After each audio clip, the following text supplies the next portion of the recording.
Broadcasting from the basement of La Penta, this is WICR. Hello everyone, welcome back to the Sports Vault. I'm your host with the most, Jersey Joe Archino, and there has just been a bombardment of news today, all of which starting with Marcus Mariota. Now, I've done a lot of news coverage of Marcus Mariota. Now, everyone knows I'm a big college football guy, really covered very heavily during the season with my TV show with Anthony Carlo, College Football Corner. So I've seen almost every segment of Marcus Mariota, every game he's played. I think I have a very good knowledge and understanding of him as a quarterback. And it makes it so interesting in this draft because it's such an interesting dynamic because you have so many different opinions and so many different rumors of where he's going to fall. And I don't think anybody really has a certain idea of 100% that they can say with certainty where he's going to go. Today, the report from Bleacher Report that the Browns are interested in trading up for Mariota. Mike Florio from Pro Football Talk saying the Browns are entertaining the idea of trading the 12th and 19th overall selections in the 2015 NFL Draft for him. And look, as a Marcus Mariota fan, I pray that the Browns do not draft him. My philosophy has always been instability breeds chaos, stability breeds success. The Browns are anything but stable. There's been instability there from a head coaching standpoint, from a front office standpoint. Everything about them has been dysfunctional, and I really don't want Marcus to be a part of that mess at all. Marcus is very interesting because he's got the risks, which we all know are well aware of, but I think you put him in the right system, you teach him with the right people, you surround him with the right talent, the guy is going to have a tremendous amount of success in the National Football League. We see it for all the time. John Gruden said he's the hardest working guy in the draft. He lives and breathes for the game of football. Those are the types of things that when I'm looking at a guy, just get me excited. And he's a guy I would love to see wearing my team's uniform, which seems like could be a possibility. All of the talks again today, even in Sports Illustrated, they have the San Diego Chargers trading up with Tennessee for the number 2 pick. Now, there's been a lot of rumors about this, about the Chargers and their interest in Mariota, trading Phillip Rivers to Tennessee, and we all understand it's an interesting dynamic in the sense that Phillip Rivers, the Tennessee Titans where they play, is only about 100 miles from where he grew up.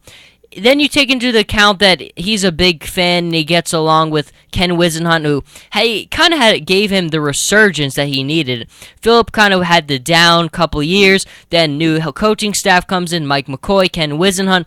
He's back in action. He has the resurgent year he's been looking for. So I think those two factors alone are interesting, and you also have the factor that the Chargers might be moving to LA. Again, that's still not official, but there's that sense in it. You definitely get the sense he wants no part of moving to LA. I think he's a Southern guy. He kind of likes being a low-key guy. He doesn't want to be a big city type guy, and that wouldn't be happy with him. So the Chargers, and they're going to work him out very soon, I think in the next week or two. I got to be honest, as a Chargers fan, I would like the move. Again, like I said, I've watched a ton of Marcus Mariota in college. I know what he can do. I know what he's capable of. I know he's going to put in the work. I know how dynamic and versatile of an athlete he is. And most importantly, I know how well he understands the game of football. And again, that's the hardest jump, making it to the next level, is understanding NFL concepts, understanding NFL verbiage. Marcus Mariota, from an early age at Oregon, has shown that ability. I remember Chip Kelly was saying he'd never seen a guy who was able to just come right away and just understand it. Everything just clicked for him. He understood the playbook, how to run the offense, how to read a defense, and that's reflected in the way he's played over Oregon. I mean, when you look at his season, only 2 picks in the regular season this year. Had 1 against Florida State. I think he also had 1 in the national championship game. So 4 on the year, 2 in the regular season when games really, really were big time. The guy just doesn't turn over the football, which is an indication of football intelligence. His ability to understand what the defense is showing him, his ability to break down concepts, and really it shows the film preparation has always been there because he understands where the safeties are. He understands what the secondary is going to do. Marcus has so many things to like about him. And most importantly, you definitely get the sense that football is all that matters to him in his life. There's no distractions, there's no social media, there's been no red flags off the field. This is literally everything you would want out of a franchise quarterback. When you're the Chargers, here's the difficult situation is Philip Rivers has still got a lot of good football left in him. Now, Philip is 33 years old, so you've got to think based on what we're still seeing. Guys are playing a long time now. Now, Philip is clearly not going to be around forever still, but he's still got some good time left in him, and he still played at an elite level. I mean, I think when you look at the way the Chargers started the season last year, they might have been the best football team in the AFC. I mean, 5-0. The way they started off the season was terrific. But Philip Rivers gets dinged up, and it goes a little bit differently. But Philip is still very good, and that's why it's possible to make this trade, because if you're Tennessee, and let's be honest, Tennessee's roster needs a lot of work. It's a very bare roster. There's not a lot of talent there. They need a lot of things, and obviously getting a quarterback is the most important. But I still don't know if in that window, which Philip Rivers, let's say Philip has probably a 4 to 5 year window left where he's probably still playing at an elite level, maybe closer to 4 than 5. But I think overall, the Titans would still need to put too much talent on their roster, still need to add too many playmakers on offense, too many playmakers on defense. Just don't think they'd ever be a legit Super Bowl contender, even with Philip Rivers, with the amount of work that roster needs. So part of me thinks for the Chargers, it's a smart move only because Marcus has a tremendous amount of upside. And don't forget this, Mike McCoy is a guy who showed he'll fit his offense to the players. He's not one of those guys who's going to make the players fit his system. He's going to build the system to fit his players. He did it with Tim Tebow. He did it with Orton. He did it with Peyton Manning.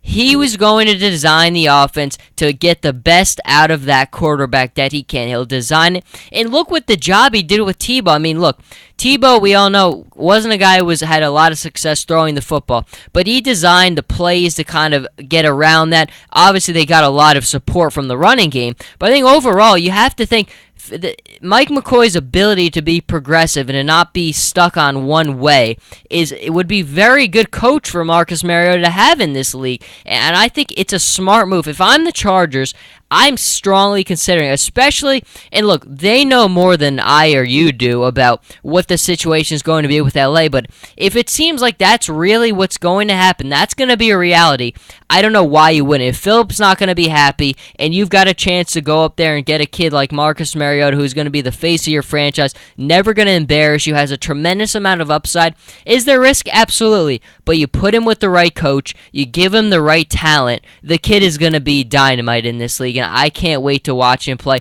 And I gotta be honest, I love everything Philip Rivers has done.